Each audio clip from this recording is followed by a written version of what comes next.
बिस्मिल्लाहिर्रहमानिर्रहीम। अस्सलाम वालेकुम नाज़रीन, आप यूट्यूब चैनल देख रहे हैं। मैं इमरान खान हूँ। सबसे पहले आपको एक आज बड़ी अंदर की खबर बतानी है, क्योंकि मैंने कुछ चीज़ें पता करवाई थी अडियाला जेल से, और मैंने कुछ चीज़ें आपके साथ शेयर भी की थी। वो सिलसिला वहाँ रुका नहीं है, अभी फर्दर कुछ डेवलपमेंट्स हैं, मैं आपको बाद में बताता हूँ। लेकिन सबसे पहले आप ये देखें कि इमरान खान साहब ने स्टेटमेंट क्या दिया। उनके इस बयान के साथ आप जोड़ेंगे चीज़ें तो आपको समझ आएंगी। इमरान खान साहब ने अडियाला जेल से कौम के नाम एक पैगाम जारी किया। उन्होंने कहा कि मुझे अल्लाह पर पूरा यकीन है कि 2025 इस कौम के लिए हकीकी आज़ादी का साल होगा।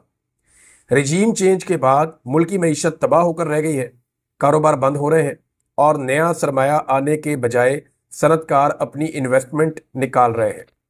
माशी तरक्की के लिए सरमायाकारी की ज़रूरत होती है। मईशत की इस बदहाली की 4 बुनियादी वजूहात हैं। नंबर 1, मुल्क में कानून की हुक्मरानी यानी रूल ऑफ लॉ ख़त्म हो चुका है। मिलिट्री कोर्ट से सिविलियन सियासी कैदियों को सजाएं दिलवाकर सुप्रीम कोर्ट के आईनी बेंच ने अपना मुंह काला किया है। मिलिट्री कोर्ट्स और आईनी बेंच बनाकर मुल्क से रूल ऑफ लॉ का खात्मा कर दिया गया है। इससे हमारा जीएसपी प्लस स्टेटस भी खतरे में पड़ गया है। मिलिट्री कोर्ट्स की सजाओं के बाद पाकिस्तान में कानून की हुक्मरानी का मुकम्मल तौर पर खात्मा हो चुका है और अब बैरूनी सरमायाकारी एक ख्वाब है, क्योंकि जिस मुल्क में कानून की हुक्मरानी का जनाजा उठाया जा चुका हो वहां कोई सरमायाकारी करने को तैयार नहीं होता।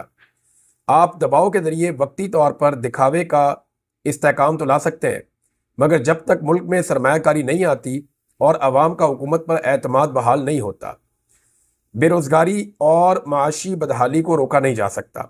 मुल्क की माशी तरक्की का एक ही बुनियादी सतून है जो अंदरूनी और बैरूनी सरमायाकारी है। पहली वजह बताई खान साहब ने कि वो मुल्क में रूल ऑफ लॉ नहीं है। दूसरी, उन्होंने कहा जी कि इंटरनेट की बंदिश है। तहरीक इंसाफ को क्रश करने की कोशिश करते हुए मुल्क की आईटी की जो मईशत है उसको पूरी तरह मुतासिर किया गया है। मुस्तकबिल आईटी का है, लेकिन आज़ादी इज़हार राय से खौफजदा हुकूमत ने इंटरनेट में खलल पैदा करके नौजवानों के रोजगार कमाने का सबसे बड़ा जरिया मुतासर कर दिया है और हम आलमी मार्केट में मुकाबले के काबिल नहीं रहे। वो सारे कारोबार जो इंटरनेट से मुंसलिक हैं उन्हें तबाह किया जा रहा है। नंबर 3, सियासी अदम इस्तेहकाम। एजेंसियों की सियासी मामलात में मुदाखलत से मुल्क में शदीद सियासी अदम इस्तेहकाम है। सियासी इस्तेहकाम के बगैर मुआशी इस्तेहकाम का ख्वाब कभी शर्मिंदा ताबीर नहीं हो सकता। फ्रॉड इलेक्शन और झूठ और फ्रेब पर खड़े जाली निज़ाम के होते हुए सियासी और माशी इस्तेहकाम नामुमकिन है। चौथी वजह इमरान खान साहब ने बताई कि दहशतगर्दी है। खैबर पख्तूनख्वा और बलूचिस्तान में एक मरतबा फिर दहशतगर्दी में बेपनाह इजाफे की वजह से मईशत की बहाली मुमकिन नहीं है। मैं 20 साल से कह रहा हूं कि मिलिट्री ऑपरेशन मसाइल का हल नहीं होते। आपको दहशतगर्दी के मसले को हल करने के लिए देर पा सियासी हल निकालना होगा, वरना दहशतगर्दी के नासूर का जड़ से खात्मा नामुमकिन है। मुझे अफसोस है कि DGISPR ने अपनी प्रेस कॉन्फ्रेंस में धड़ल्ले से झूठ बोला है। कलअदम तहरीक तालिबान पाकिस्तान के लोगों की दोबारा आबादकारी की तजवीज़ खुद जनरल बाजवा ने तहरीक इंसाफ दौर में काबीना के सामने पेश की थी, जिस पर मुराद सईद, नूरुल हक कादरी और कबायली इलाकों और मालाकंड से ताल्लुक रखने वाले अरकान असम्बली ने इसकी शदीद अल्फाज में मुखालफत की थी। हमने उस वक्त भी कहा था कि मकामी आबादी को एतमाद में लिए बगैर उठाया जाने वाला कोई भी कदम देरपा हल की तरफ नहीं ले जाएगा। काबीना के बाद इस वक्त की जो अपोजिशन को भी फौज और सिक्योरिटी एजेंसियों की तरफ से ब्रीफिंग दी गई थी। हमारी हुकूमत के खात्मे के बाद PDM हुकूमत को ब्रीफ किया गया था। अक्टूबर 2021 में जनरल फैज का तबादला हो गया और उसके बाद कभी यह मामला हमारे सामने दोबारा नहीं उठाया गया, ना इस पर हमारे दौर में अमल दरामद हुआ। अगर आबादकारी से ही दहशतगर्दी में इजाफा हुआ है तो मगरबी बॉर्डर्स के पार बमबारी क्यों की जा रही है? बलूचिस्तान में दहशतगर्दी में मुसलसल इजाफे की वजह से हालात काबू से बाहर हैं। इसका जिम्मेदार कौन है? कुएं से पानी निकालते रहने से कोई फायदा नहीं होगा। मुस्तकिल हल के लिए अपनी कोताहियों और नाकाम पॉलिसियों का ना सिर्फ एतराफ़ करना होगा बल्कि तसहीह भी करना होगी। अब ये जवाब है एक बहुत बड़ी चीज़ का। इस लफ्ज़ को मैं लिख देता हूँ, एतराफ़ और तसहीह।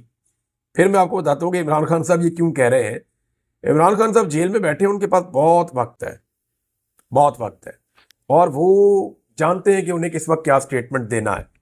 ISPR को जवाब तो मिलिट्री कोर्ट्स पर भी देना चाहिए। कौन सा कानून आपको जज, ज्यूरी और खुद ही जल्लाद बनने की इजाजत देता है? मिलिट्री कोर्ट्स के ट्रायल शफाफियत पर मबनी नहीं होते। हमारे दो मुतालबात बिल्कुल जायज़ हैं और फौरी अमल दरामद के लिए हैं। 26वीं आईनी तरमीम को हमने इसलिए फौरी मुतालबात का हिस्सा नहीं बनाया क्योंकि वो तवील काम है। हुकूमत अगर मुज़ाकरात के हवाले से संजीदा इकदाम नहीं लेती तो हमारी तरसीलात ज़र के बाइकआउट की मुहिम पूरे जोर से जारी रहेगी। नवाज शरीफ अब सिर्फ सियासत का 12वां खिलाड़ी है। 9 मई एक प्री प्लान ऑपरेशन था जिसकी वजह से तमाम मुकामात की सीसीटीवी फुटेज जानबूझकर गायब कर दी गई। मुझे 9 मई को कॉलर से पकड़कर, डंडे मारकर और घसीटकर इस्लामाबाद हाई कोर्ट से अगवा ही इसलिए किया गया था ताकि अवाम रद्द-ए-अमल दे। इस दिन भी हमारे 25 लोग शहीद, सैकड़ों जख्मी और 4 लोगों को अपाहिज किया गया था। हम पर भी जुल्म करके हमारे ही खिलाफ झूठे मुकदमात बना लिए गए और 10,000 कारकुनान को जेलों में भर दिया गया, जिसके बाद लोगों पर तहरीक इंसाफ को छोड़ने के लिए दबाव डाला गया और इसका मकसद सिर्फ और सिर्फ लंदन मुआहदे के तहत तहरीक इंसाफ को कुचलना था, क्योंकि जिन लोगों ने तहरीक इंसाफ छोड़ दी इन पर आपने मुकदमात का खात्मा कर दिया। इसलिए इस वाक़े पर शफाफ और आज़ाद जुडिशल कमीशन का क़याम बहुत अहम है। 9 मई के बाद 8 फरवरी भी हुआ जिसमें कौम ने आपका बयानिया मुस्तरद कर दिया। 26 नवंबर को इस्लामाबाद में मासूम शहरियों का कत्लेआम किया गया और कई लोग अभी तक लापता है। ये लोग कबायली इलाकों से नहीं, इस्लामाबाद से गायब किए गए और हमें खदशा है कि इन्हें लाल मस्जिद ऑपरेशन की तरह गायब किया गया है। इसलिए आज़ाद जुडिशल कमीशन बहुत ज़रूरी है। अब आ जाए जी उस लफ्ज़ की तरफ, एतराफ़ और तस्हीह। देखिए, इमरान खान साहब के लिए बहुत सारे ऐसे दानिश्वर हैं जो एस्टेब्लिशमेंट के करीब हैं, हमारे सहाफ़ी लोग, वो भी बहुत सारे ऐसे पॉलिटिशियन हैं जिनकी कमेटी निकल आई है। वो कभी इलेक्शन जीत ही नहीं सकते थे, यहाँ पे उन्हें इलेक्शन एस्टेब्लिशमेंट ने जितवा दिया है और उन्हें ये पता है कि आइंदा भी उन्होंने इलेक्शन नहीं जीतना। फॉर्म 47 की जाली पर्ची उनके हाथ में पकड़ा दी गई है और उन्हें काम पे लगा दिया, बेचारे काम पे लगे हुए हैं। मामला ये है कि वो सारे लोग क्या कहते हैं, वो बार बार ये कहते हैं कि इमरान खान 9 मई का एतराफ़ करें और माफ़ी मांगे। देखिए, एक तो इमरान खान साहब उस दिन गिरफ्तार थे और उन्होंने 9 मई की मजम्मत की थी जब वो हाई कोर्ट में आए थे, और वो तो अभी भी कहते हैं कि इसके ऊपर जुडिशल कमीशन बनाए, इसके ऊपर इंसाफ करें, जो जिम्मेदारान हैं उनको सजाएं दी जाए। वो इसको एक फॉल्स फ्लैग ऑपरेशन समझते हैं, आप समझते हैं कि नहीं, ये एक सोचा समझा मंसूबा था। तो फैसला कौन करेगा? आप दोनों फरीक तो नहीं कर सकते ना। फैसला करने के लिए कोई और अदालत होगी, फैसला करने के लिए कोई जुडिशल कमीशन बनेगा, तो तभी ये फैसला होगा, ऐसे तो ये फैसला नहीं होगा। अब इमरान खान साहब ने एतराफ़ और तस्हीह का जो लफ्ज़ इस्तेमाल किया दहशतगर्दी के वाक़यात और पॉलिसीज़ को लेके, तो फिर अब सवालात बहुत सारे जन्म लेते हैं। पाकिस्तान 2 लख्त हुआ। क्या आज तक पाकिस्तान के 2 टुकड़े होने के लिए जो लोग जिम्मेदार हैं उन्होंने कभी एतराफ़ जुर्म किया? क्या अभी तक उन्होंने कौम से माफ़ी मांगी जो वो मुतालबा कर रहे हैं कि आप 9 मई की माफ़ी मांग लें? क्या सियाचिन का एक बड़ा हिस्सा इंडिया ने कंट्रोल कर दिया? वो चोटियां जो पाकिस्तान की कब्जे में थी वो इंडिया के कब्जे में चली गई। क्या इसके ऊपर किसी ने आज तक माफ़ी मांगी या एतराफ़ किया?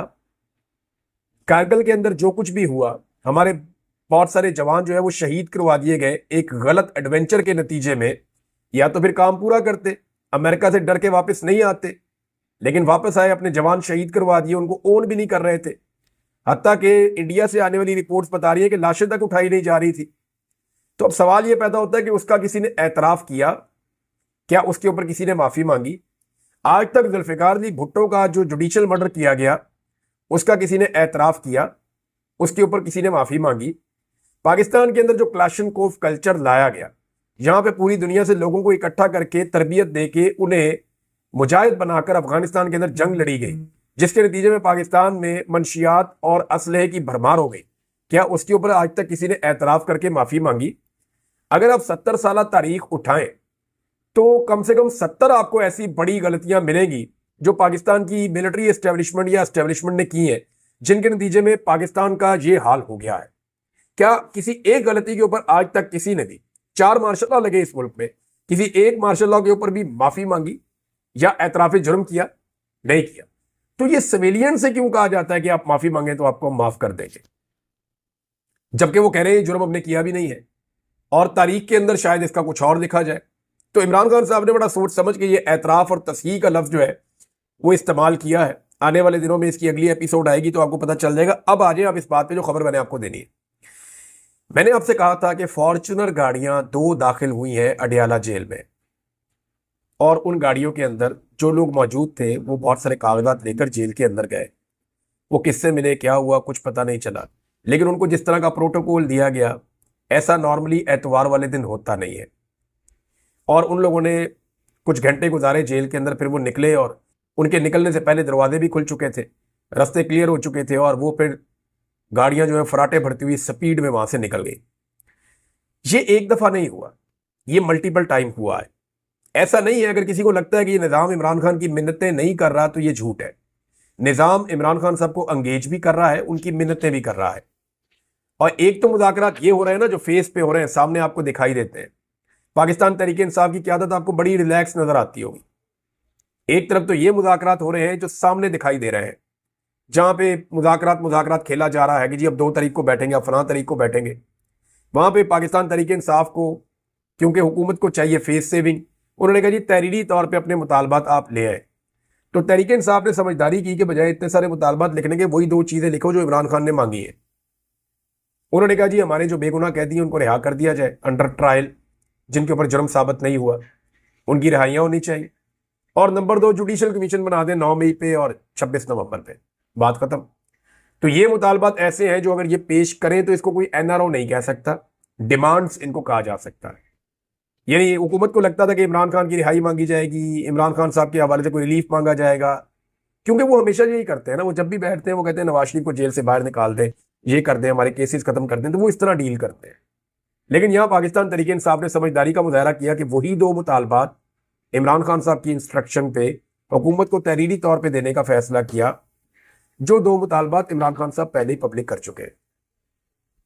क्योंकि हुकूमत ये सोच रही थी कि इनके तहरीरी मुतालबात आएंगे, हम उनको पब्लिक करेंगे, जनाब ये देखें ये हमसे क्या मांग रहे हैं, हमारे पैरों में गिरे हुए हैं, तो हमारा एक बयानिया बन जाएगा। तो पीटीआई ने उनको बयानिया दिया नहीं है। तो एक्चुअली मुज़ाकरात एक और जगह पे भी हो रहे हैं। और यहां मैं आपको एक बात क्लियर कर दूं कि पाकिस्तान की जो एस्टेब्लिशमेंट है वो हर हाल में इमरान खान को रिहा करना चाहती है।